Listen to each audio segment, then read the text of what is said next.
What's going on, everybody? Welcome to the Damage Report here with Francesca Fiorentini in for John Idarola. It is not a fantastic Friday, even though I am here. It's a very sad Friday, and I'm glad you're still with us despite the heaviness of the news. We're going to be taking you through what's going on in Gaza right now, and we're going to also talk about there'll be some Gaza adjacent discussions that'll be a little bit more fun, perhaps. Cornel West went at it with Alan Dershowitz. And by it, I just mean they were in conversation, nothing weird there, although who knows what happened after the cameras were cut.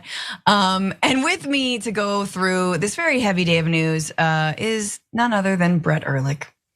Brett? Hey everyone, I'm just really ready to talk about carnage and Drake at the end. So that's really my gamut. You don't know about that, but my garbage person involves Drake at the end. I've been feeling a little under the weather, and so I'm a little loopy from various medications, and I have Indonesian throat drops. I'm not sure if this is legal, so we might have to take that out because that's some kind of weird banned substance violation I've just done under community guidance. How do you pronounce that? Strepsils. That looks Strepsils. Strepsils. Yeah. You just put it on your tongue. It's just acid, really. The upside of Dutch conquest of Indonesia is that you get to look at American-looking letters, and then you start reading it phonetically, and you're like, did something wrong with my brain? But no, it's just the phonetic pronunciations. Like, way to go! I like Vietnam for that reason, because it's got a billion accents for the word with 3 letters. Like, I really like the open-mindedness of colonialism to really just make feeling under the weather even that more crazy making. Yeah, well, colonialism has got me feeling under the weather all week this week, given what's going on in Israel-Palestine. But I digress. Let's just get into things. Let's get into it right now. Obviously, there's some distressing video. Just warn folks, not the most distressing, but I figured we should just couch everything that we're going to talk about with this.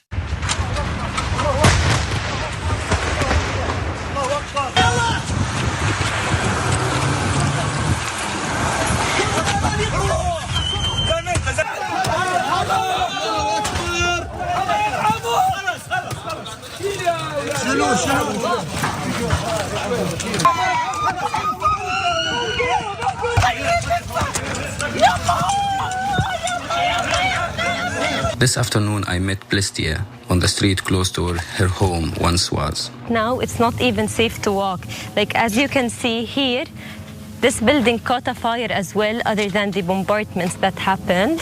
So it's not safe. Nothing is safe, literally. Now nothing is recognizable. This is an ambulance. So just some scenes from the ground there in Gaza as Israel continues its bombardment in retaliation for the Hamas attacks on Saturday. Just a little update on where things are now. Let's skip to graphic 2. The toll from 6 days of airstrikes has reached 1,537 killed, including 500 children and 276 women, according to the Palestinian Health Ministry. We're rapidly approaching more than 2,000 killed in the 2014 war, and even before the start of the ground invasion. More than 338,000 people have left their homes in search of safety. There's little to be had. Both of the territories' exits into Israel and Egypt, of course, are closed. And late last night, there was breaking news that Israel has warned the United Nations to evacuate all of northern Gaza. That includes Gaza City. Again, this is the capital of Gaza. So this was according to the New York Times. The UN said, however, that in order to move about the 1.1 million people living there to the southern half of the territory within a 24-hour deadline, that would lead to devastating humanitarian consequences. In fact, the UN has said this would be impossible. So again, what we're witnessing now is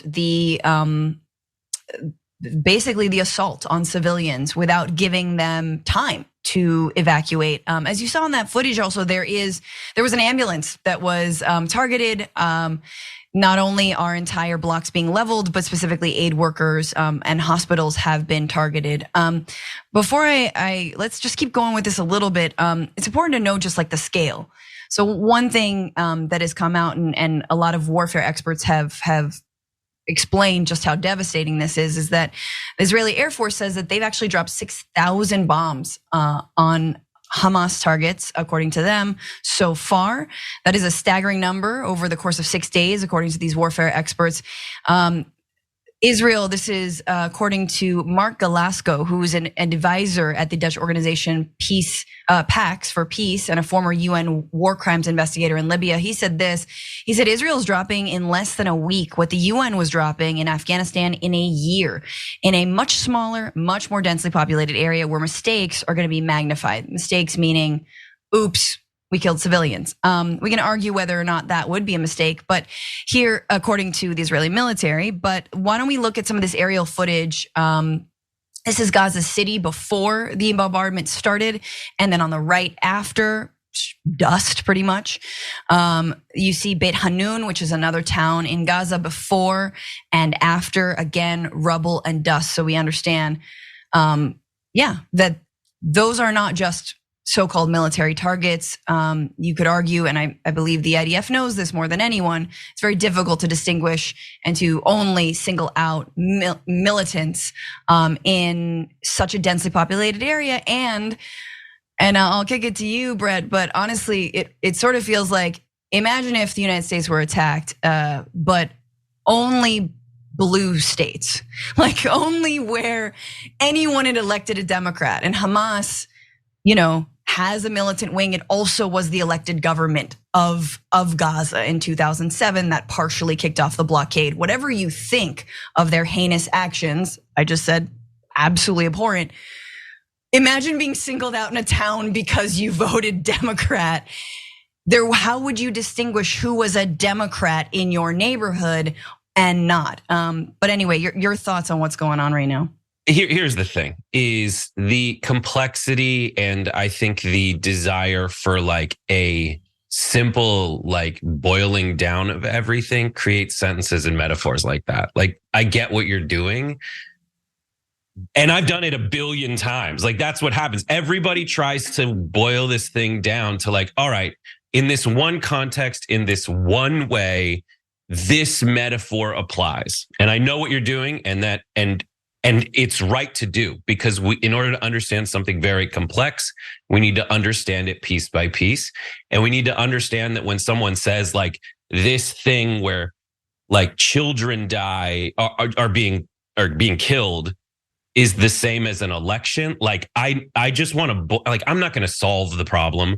I need to boil it down to like how people feel during the discourse is really all I can do. And I'm doing a similar thing. And in that, I mean, that metaphor boils it down to like, I didn't really like fully follow it. And B, like that completely discredits like the way, like kind of glosses over the way in which Hamas strategically, and some people will say because they have to, others will say because they're evil. That's how they set up like the battlefield essentially. I mean, yeah, that's fine that you don't like the metaphor. What I was trying to not like the metaphor. I'm trying to say that like metaphors like this are wildly helpful in understanding aspects of it, but in boiling it down to a simple metaphor, everybody needs to understand that the metaphor is used to understand an aspect of it, but not the totality of it. Okay, well, let's not speak in metaphors. Screw metaphors. Let's talk about Doctors Without Borders, who described the conditions in Gaza's hospitals as, quote, catastrophic. As local authorities said, the enclave's main power plant had run out of fuel. This was yesterday. The International Committee of the Red Cross warned, without electricity, hospitals risk turning into morgues. Remember, with this evacuation warning of northern Gaza, a lot of people are wondering, where is there to go? There is nowhere to go, in fact. And there have been reports that even people fleeing northern Gaza have been targeted in their cars. So it is unclear, even when you get to south of wherever an invisible line the IDF has set up, whether you'd be safe there, where you would live there. Again, we're talking 360,000 people without a place to go. Refugees upon refugees. Gaza is 70% of Palestinian refugees as it stands already before this.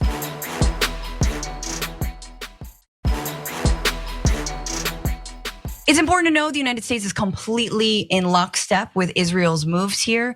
This was General Lloyd Austin noting that the US military is placing no conditions on its security assistance to Israel, Austin said, adding Washington expected Israel's military to, quote, do the right things in its war against Hamas.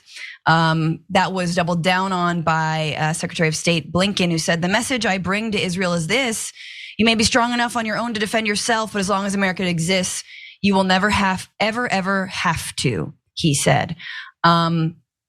So we stand beside Israel even as they are dropping chemical weapons, guys. It's important to know. Here's just a little bit of footage. There's not a lot of sound, but there are reports and confirmed that Israel has been using white phosphorus on the people of Gaza. Take a look. Yeah.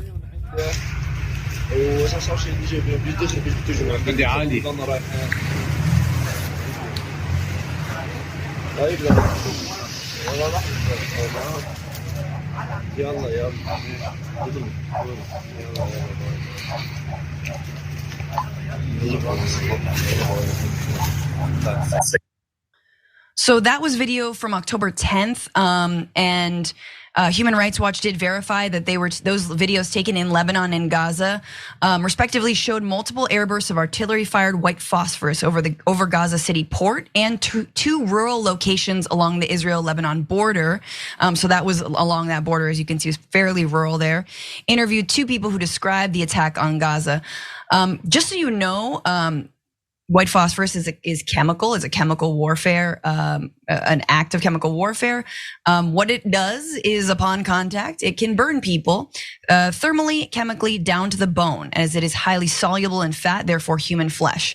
White phosphorus fragments can exacerbate wounds even after treatment and can enter the bloodstream and cause multiple organ failure. Already dressed wounds can reignite when dressings are removed and the wounds are re-exposed to oxygen. Even relatively minor burns are often fatal. So here we are in this situation, and I, for one, I'm pretty speechless. We are rolling on with this war crime as a response to another crime, right? As if this will better anyone in the situation. And look, I think we can leave, whatever you think of Israel and their actions. We can have opinions, we can have thoughts, some people can justify this, that's fine. My problem is with the United States government. My problem is with the fact that we have seen the blowback on our nation over our unending support of Israel's ongoing occupation, in my opinion, and root cause of this. It was called 9/11, people. Like, whether or not you want to take bin Laden seriously, the idea that eventual blowback for our unending support of Israel in this moment will not happen here again is ludicrous. It could very well do that. So that's just number one, is the idea of possible blowback. And number two is, what are we doing? Did we learn nothing from the response to 9/11? Like, this broke just before, Brett, we had to go live. But there have been internal leaked memos in national security in the Biden administration that basically says you are not to use words like ceasefire or restoring calm.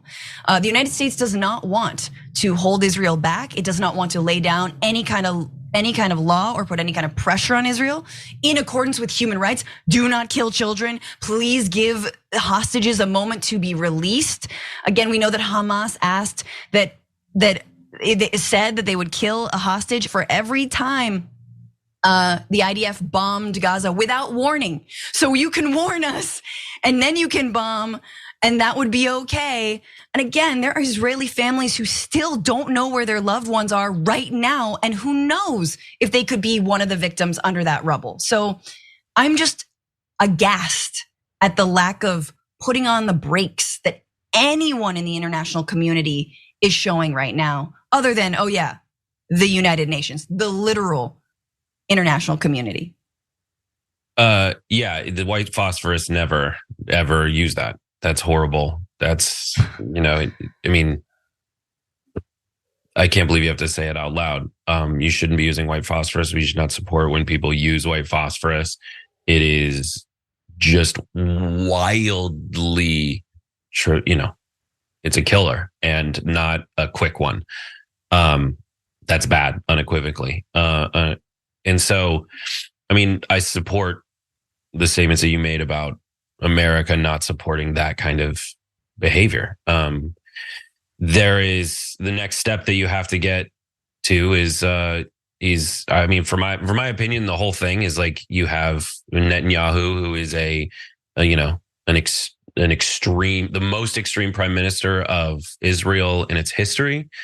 And this is another thing where I'm going to invoke a metaphor that's basically the same metaphor as you invoked. It's the exact same one, which is like there are many, many people in Israel who are against the guy, the most people against him that there ever have been in this scenario, since he became prime minister. That's where it's at. And everybody needs to remind themselves of that and join the voices of the people that are saying like the solutions are going to be no more Benjamin Netanyahu, no Hamas in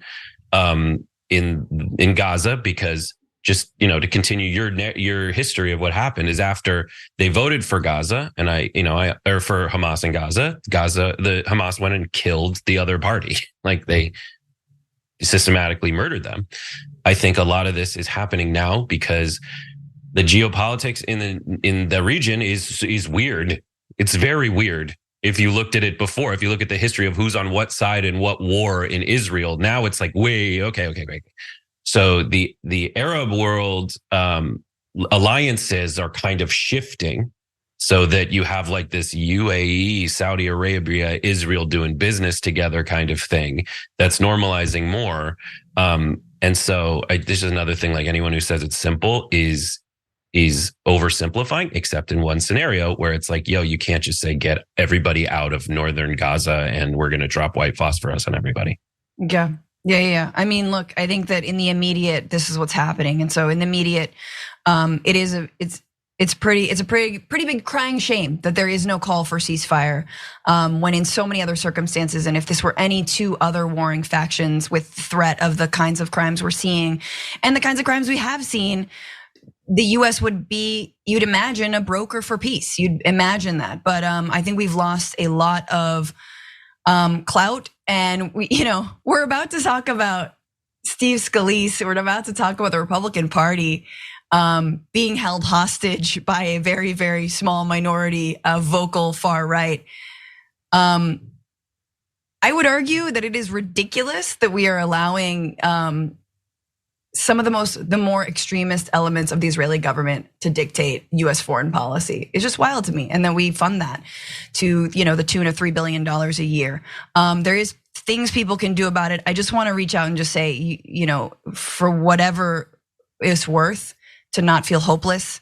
It's a really dark time right now. And we're here for each other. And I think we're going to keep on staying on this story. But that's going to be a fun little cut for whichever editors gets to cut that. Let's go to a break right now. Let's take a little breather and we'll get back into fun David Duke without the baggage news.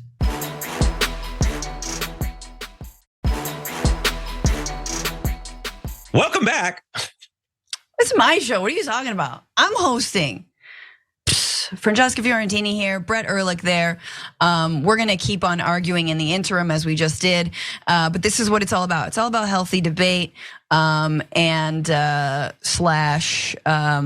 stopping violence ASAP, But as soon as we've just debated everything on all the socials, and once we've all consented, once Elon puts out a little survey and we've all agreed who's right, Israel, Palestine, then we will have peace. Obviously, I'm being facetious, guys. Let's move on, because there's, we've had a lot of GOP speaker whiplash this week, and I, for one, am tired of it. I'm not even a Republican, but I'm thinking of switching sides just so we can settle this once and for all. But let's start with this. I just shared with my colleagues that I'm withdrawing my name as a candidate for the speaker designee. If you look at over the last few weeks, if you look at where our conference is, there's still work to be done. Our conference still has to come together and is not there. There are still some people that have their own agendas. And I was very clear, we have to have everybody put their agendas on the side and focus on what this country needs. This country is counting on us to come back together. This House of Representatives needs a speaker, and we need to open up the House again. Boo, no, you wanna work for the American people? Boo, David Duke's better. So that was Steve Scalise there, Representative Scalise, who this week withdrew his nomination for speakership after he was basically got a majority of Republicans to vote for him in this showdown between himself and Representative Jim Jordan. House Republicans are planning to meet again today. This is Friday morning. It's unclear when they're gonna begin voting on the House floor, but why did Scalise withdraw his name after it seemed like everyone was in agreement?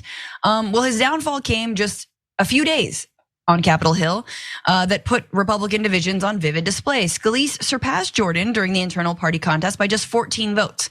But rather than consolidating his base of backers, Mr. Scalise almost immediately began hemorrhaging supporters as lawmakers from several factions publicized that they did not intend to fall in line behind him. In other words, he didn't want to be the guy that was gonna get voted in after like 20 rounds, or maybe not voted in after 20 rounds. Some of the dissenters were Nancy Mace, who I guess feigned like she cared that he was called David Duke without the baggage.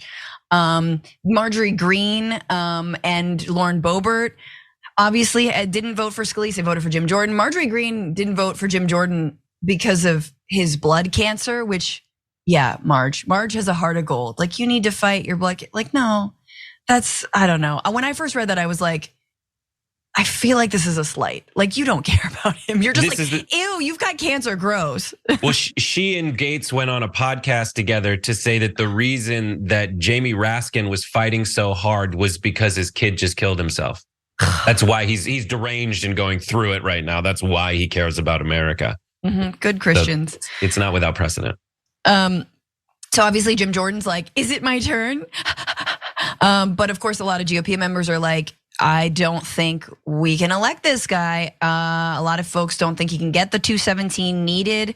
Representative Mike Garcia of California said the way Jim Jordan's supporters acted after he lost would make it hard for some in the conference to back the Ohioan. There's no confirmation of what went down, but it's like, did they lock the doors? And we're like, how dare you? Like, what happened when Jordan lost? Anyway, Garcia continued, he said, there's an academic debate about whether we reward the tyranny of the minority in this case. The problem is, I think there's enough people that would see what has happened and transpired over the last 40 hours and not support him. This is Jim Jordan. And that we're gonna have the same problem with Jordan that we had with Scalise. Yes, because you've got moderate Republicans on the other side who have felt it's particularly risky to vote for Jim Jordan, who is closely aligned with former President Donald Trump. While members do not know what kind of policy prescriptions Jordan would make the House vote on, swing district Republicans worry that his MAGA bona fides and name recognition nationally could negatively affect their reelection chances. Or the fact that wrestlers from Ohio State are currently speaking out against Jim Jordan's speakership. Like, what about that baggage? You know what I mean? Like, it's also crazy, Brett, when you hear Scalise talk, who by the way looks like Mickey Mouse. I don't know, I don't have anything to back that up, but if Mickey Mouse were like a white man, why does Scalise look like Mickey Mouse to me? Or like a glowworm, like a Mickey Mouse glowworm. There's something going on, but anyway. He looks like Robert, Robin Williams and Mrs. Doubtfire when he does an impression of a hot dog. So specific, so very Brett. Thank you for that. That is. Oh, now I'm remembering that. But it's also like his, that quote there of like, we need to get to work for the American people.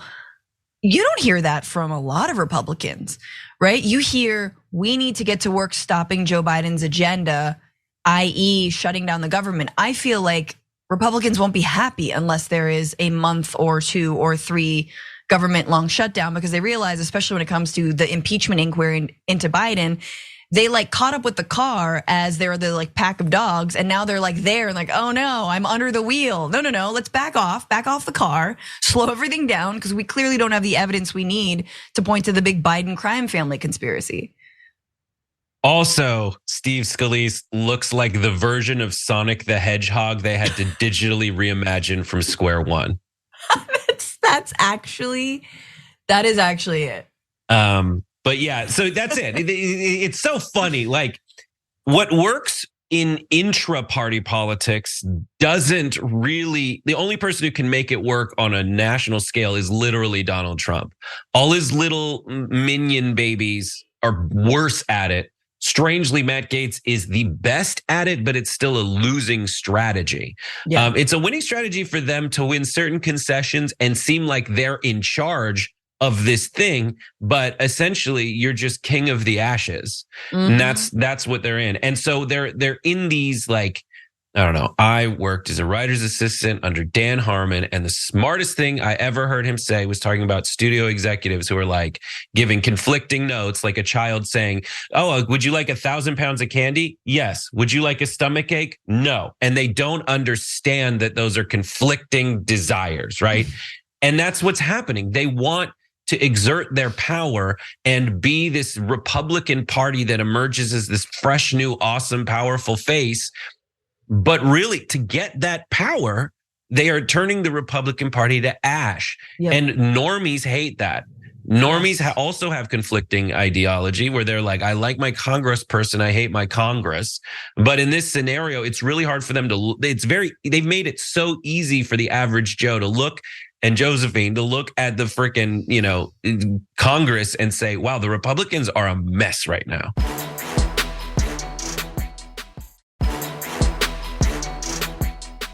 District like yours at risk? Yeah, it does. These guys want to be in the minority. That's exact. I think they would prefer that because they can just vote no and yell and scream all the time. And but governing, you gotta work together. It's a tough scenario, but there are people in there that are honorably trying to get to the right place, and then there are people in there, as you know, that like to go on the TV and are not necessarily negotiating for anything other than TV time. How does that make you guys look? Makes us look like a bunch of idiots. So there you go. I mean, I wish we could hear from these folks a little bit more often, but that's Austin Scott and Don Bacon saying, yeah, we look like idiots. These folks are unserious. They don't actually want to coalesce and agree on a speaker.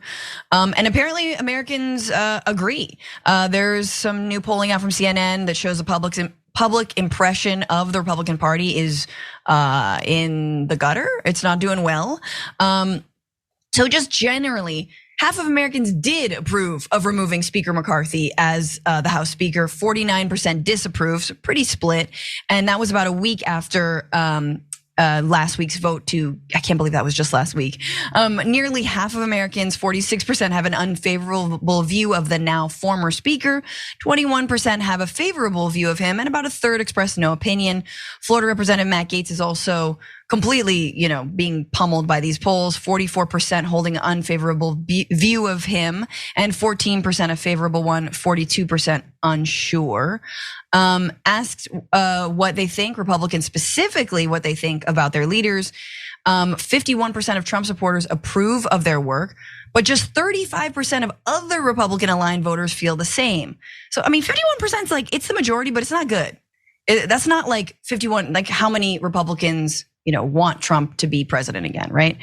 On whether Republicans in Congress ought to compromise or stand firm on their beliefs, 52% of Trump backers say stand firm, while 77% of other Republicans say work across the aisle. It's also like, Republicans stand firm on what? On what are you firm on? Like, what do you, like, until you install Donald Trump as speaker? He doesn't even want to do it. Here's what all Americans think of GOP leadership. Again, it's important because there's a lot of independent voters, guys, in these swing states. Nearly 3/4 disapprove of the way GOP leaders in Congress are handling their jobs. 74%, up from 67% in January. 52% have a negative impression of the Republican Party overall, up from 45% in December. And approval for GOP leadership in Congress has dropped sharply among Republicans and Republican-leaning independents, from 58% approval in January to 44% now. And that's sort of key, that Republican-leaning independents, the folks you in these swing districts, right? Like those representatives, Austin, Scott, and Don Bacon were saying, like, they can't go back to their constituents and be like, well, we got nothing done because Marjorie Greene wants more subscribers to her podcast. Yeah, I love this little pole dance everybody's doing. So you love pole dances, obviously. I'm a huge proponent of pole dancing. I do it myself once I realized I could climb one if you take your shoes off and use your bare feet. It's true. The less clothing, the more practical, and that's not pervy. It's just how friction works. Again, sounding pervy. So there's the questions in the polls are like, do you like these people? Do you not? And there's questions like, should these people be strong or should these people be weak? That latter group is just like the ethereal, I don't know, ask me in a vacuum stuff. Right. But the more palpably and obviously horrible the Republican behavior, the more embarrassing it gets, the less likely it is that your average Republican can convince the average viewer or the average voter that they're doing a good job. There's some things, and recently Hakeem Jeffries just came out yesterday and went on PBS NewsHour and was like, we might play with them nice again. Like, I don't know. And so now is the time for the Democrats are slowly being like, we can work with you on a speaker. They just actually need to put together a list of demands. Because why not? Like at this point, with Scalise out, I think Hakeem Jeffries was just like, oh wow, it's dance time again. Like it's let's go do it. Let's get in there and just start putting a couple little baits out in the water, seeing if they bite at it. Absolutely. No, I think that's right. I mean, and obviously anyone who does do a deal with the Democrats, or just like do their damn job, would immediately be poison to the far right Republican caucus. But that's okay if there are enough Democrats who can come on board and vote for someone as awful as Scalise. Now, obviously Brett is saying that, and I agree, but the only way I think I would support that move is if someone like Jeffries is actually going to get real concessions and like promises out of that speaker. And if not, I mean, anybody can call the motion to vacate. So let's go, So, I hope it is a time where Democrats once again could save the day and potentially save us in the meantime from some of these awful cuts and proposals that the Republicans are trotting out. The other in the meantime thing is, one of the things that the Republicans are trying to say is the Democrats never even really tried to help along the way. And Hakeem Jeffries once again is saying like, life raft if you want it.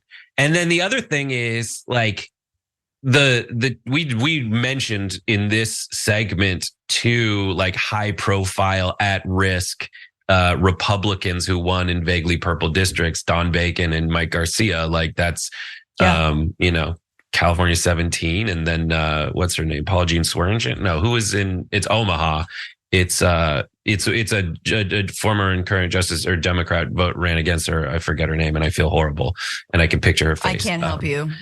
So that was against Don Bacon. So those are folks who are definitely making these positions, taking these positions because they know that is the like electoral strategy that they have to take, and their districts are largely representative of actual America. Absolutely. Yep. The drama continues. Let's go to some other drama because there are some big updates in Trump's financial crimes trial over there in New York, following the testimony of his CFO, Alan Weisselberg, and a Deutsche Bank worker. This case is kind of like, it's heavy on details, but Letitia James did summarize it very well yesterday. Take a listen. We just concluded the 7th day of our trial against Donald Trump, the Trump Organization, and other defendants. One of those defendants is Alan Weisselberg, the former chief financial officer at the Trump Organization. Yesterday, we asked Mr. Weisselberg to confirm who had final sign-off on the fraudulent statements of financial condition at the center of our case. You know what he said? Good question. And it was a good question. One of more than 100 that Mr. Weisselberg could not answer.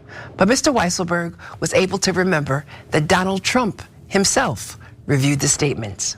And today, our witness, Nicholas Haig, a former risk manager at Deutsche Bank, testified that he relied on those statements of financial condition to approve loans to the Trump Organization. Hundreds of millions of dollars in loans with unfairly advantageous terms. Right. So more on that Deutsche Bank testimony. Basically, this is about the overinflating of assets in order to get more assets, right? In order to bankrupt a casino because you're a genius. Trump's 2011 financial statement listed his net worth at $4.3 billion. However, Deutsche Bank, and this is 2011, who knows what it's at now? Deutsche Bank pegged it around $2.4 billion in an internal credit report he sought as he sought the Doral loan. The bank knocked 75% off the worth he'd given for planned developments, with the internal document citing the uncertainty in valuing undeveloped land, for example. The bankers have the value he listed for his golf courses and had $94 million difference of opinion on how to account for golf membership deposits among his liquid assets. He's like, but we're charging $1 billion a year to golf with me. And they're like, no, dude, you can't do that. This land is sinking, homie. Like, this is a dump. Just because you put grass over it doesn't mean it's worth more. Trump's statements of financial condition were key, however, to his approval for that $125 million loan in the building of Doral, Florida, and $107 million loan for a 2012 Chicago hotel and condo skyscraper. Former Deutsche Bank risk manager officer Nicholas Haig testified too. Trump's defense, however, said it was like, but look at me, solid gold. Trump denies any wrongdoing, emphasizing disclaimers on the documents that he says alerted lenders to do their own homework. Oh, again, with the homework line. The disclaimers say, among other things, that the financial statements aren't audited and that others, quote, might reach different conclusions about Trump's financial position if they had more information. So this is the same thing Trump said openly to the press last week when he was asked about it, where he's like, everyone needs to do their own research, just like COVID-19. Is it real? Is it not real? Do your own research. Is the vaccine good? Do your own research. He literally said that verbatim about all of the financial institutions, effectively admitting guilt, which again, once again, this is all about how much he's gonna owe and whether the Trump Organization is kind of dead as we know it, at least in New York. It'll revive itself in Florida in a million different ways. But Brett. Yeah, anyone who like in Florida, I love that because it gives me the imagery of those like iguanas that freeze at night and you're like, oh, they're dead in the trees. And then they fall, warm up and come back to life and just squirrel back into an Everglade. Like that is the perfect visual for the Trump Organization in Florida. Yeah, in New York, they've tried real hard not to be able to do pretty much anything ever, because just by being jerks and then, various elements of Trump's businesses and charities defrauding children and all of that, and being on the record as being super shady and in a legal sense as well, like decided cases. I love this because at any point, I love that we teach about triangles in elementary school. I love that we teach about like how to play soccer or whatever, but I think we really need to teach how rich people move money around. Yes. And how taxes work and how like many people just kind of look the other way. And the reason that it's so ridiculous. It's called business school. Yeah, exactly. There needs to be some, when you look back at the old ways I used to teach kids, it was like, if you work on a farm and there's this many bales of hay, because right. And people are like, I know all about it. And now it's like none of that practical stuff is really taught. They need to teach it because this is like the hilariously terrible stuff that everybody does. Everybody, like, when they want to find a tax break, suddenly they are the worst business person in the world on paper. And when they're searching for some kind of way to flex their muscle and clout, suddenly they bought a shoe and they write it as like $8 bajillion worth of worth when it's really just a freaking shoe. Right. They want a loan and they're like, but it's a magic shoe. And these are the things that all of us together have known about Trump's business. And anyone who says this isn't like at all political, like it is political, but it's also true that he's breaking the law. And you can't say you should give me a pass on breaking the law just because the person prosecuting me for it is political. in a little bit, Yeah, I do just want to say that it's really important to know that Alan Weisselberg also testified, and that he effectively, it seems as though Forbes caught him in a lie. Real quick, under questioning, Weisselberg acknowledged that the 30,000 square foot figure, this was from a Trump penthouse in New York, was wrong. He tried to suggest, however, that he had little to do with the bogus calculation, batting away several questions about the financial documents and discussions with Forbes, which has been valuing Trump's fortune since 1982. I never focused on the triplex, to be honest with you, Weisselberg said. It was almost de minimis relative to his net worth, so I didn't really focus on it. But that's not true, according to Forbes. Again, they reviewed old emails and notes where Weisselberg basically pushed the idea that this apartment was 30,000 square feet, and it absolutely contributed to Donald Trump's overall wealth. Why would they be lobbying Forbes about Donald Trump's overall wealth? It's because the Trump organization is so vain, and Trump is so vain. They wanted to be on the Forbes 500 list over and over, or top 20, or whatever the hell they do. America's next top billionaire, you know what I mean? So they kept on including it, when in fact, Forbes uncovered property records that showed the penthouse, that's not 30,000. It's only 10,996 square feet. I mean, barely room for like a little soiree, honestly.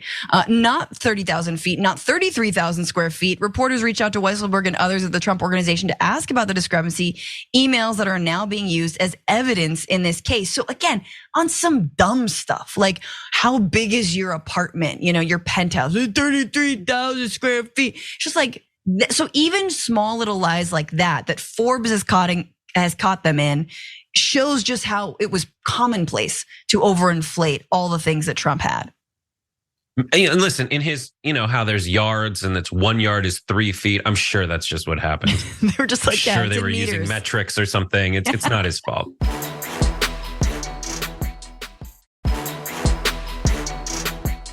All right, well, Brett and I aren't the only ones who are debating the ins and outs of what's going on in the Middle East. There are two very prominent people who were invited onto Fox News who had it out. Let's just open with this. I'm not defending Hamas. Wait a minute. Ever lying with me Did like you that, brother? ever- I'm defending the suffering of Palestinians. I want to hear and how- Hamas itself I wanna hear- committing war crimes. I wanna hear you say- Anybody who commits war crimes are barbaric. I'm saying that explicitly, but I want you to say if the Israeli Defense Forces are killing children, are they barbaric too? No. Are they ever barbaric? No. If they target children. Yes. Have they ever targeted No, children? They have absolutely never never in the 78 history years. have they ever targeted a brother, child you got to get off the deliberately. crack pipe.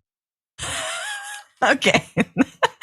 That was Cornel West and Professor Alan Dershowitz, Professor Cornel West as well. They were on, of all places, Sean Hannity's show and had that incredible exchange that end with, "Oh, brother, you got to get off the crack pipe," which I now immediately need on a sweatshirt. Cornel West, of course, is running for president as an independent. Alan Dershowitz famously has a perfect sex life and was never acquainted with Jeffrey Epstein. But there was a little bit more on that.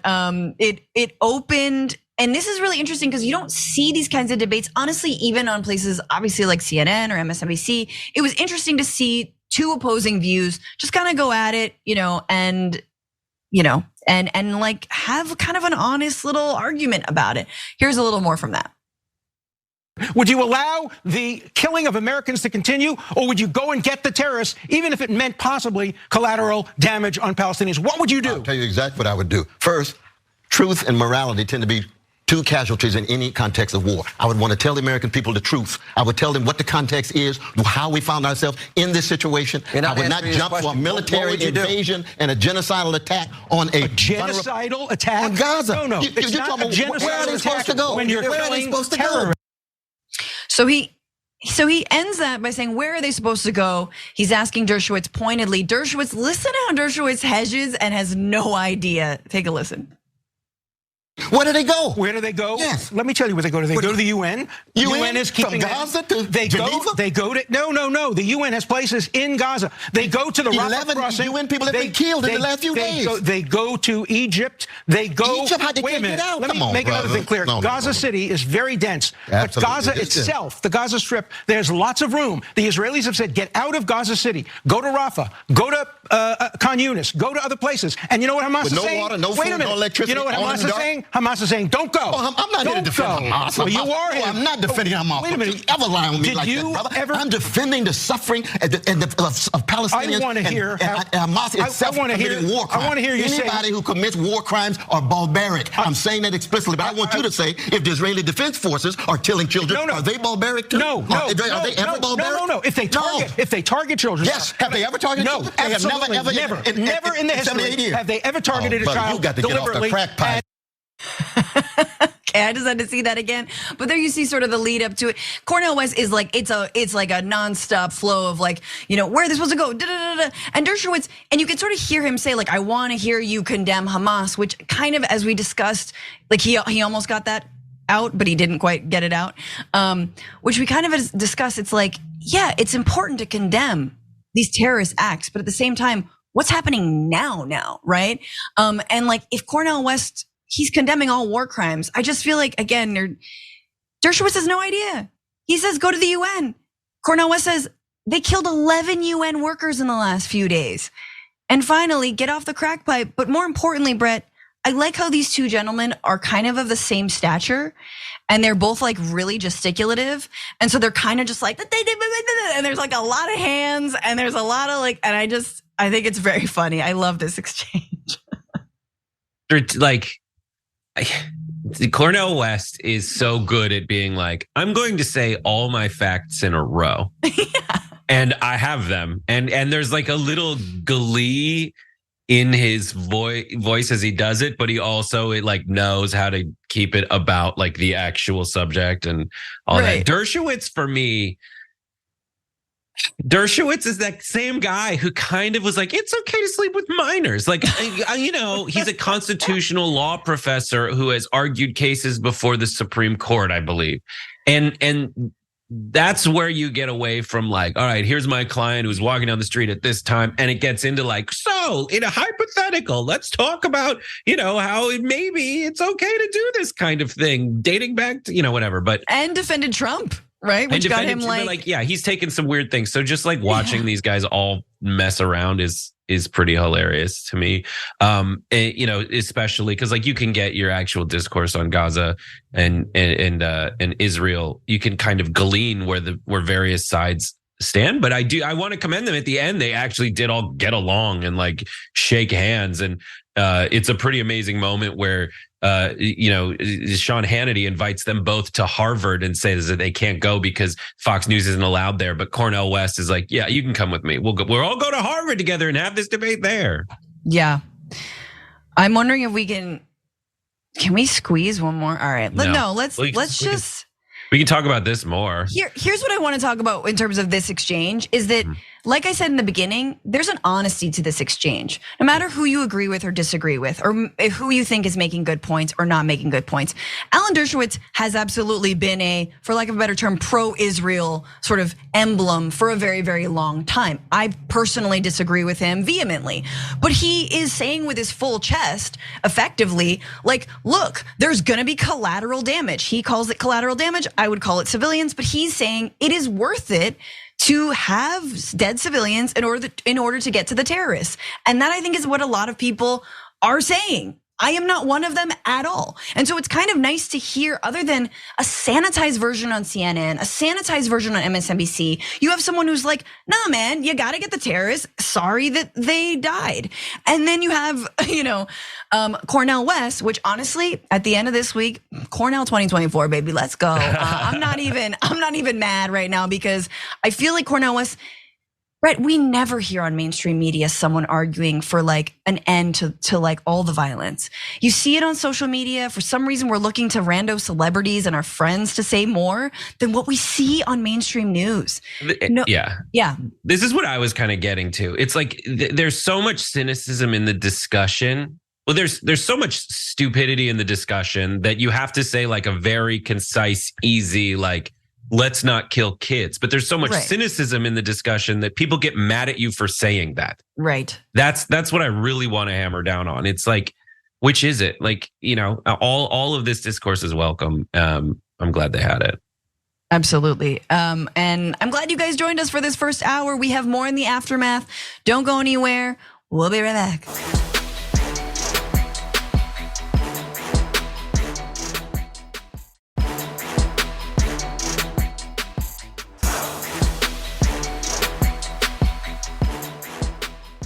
Thanks for listening to the full episode of The Damage Report. Support our work, listen ad-free, access members-only bonus content, and more by subscribing to Apple Podcasts at apple.co/TYT. I'm your host, John Adarola. I'll see you soon.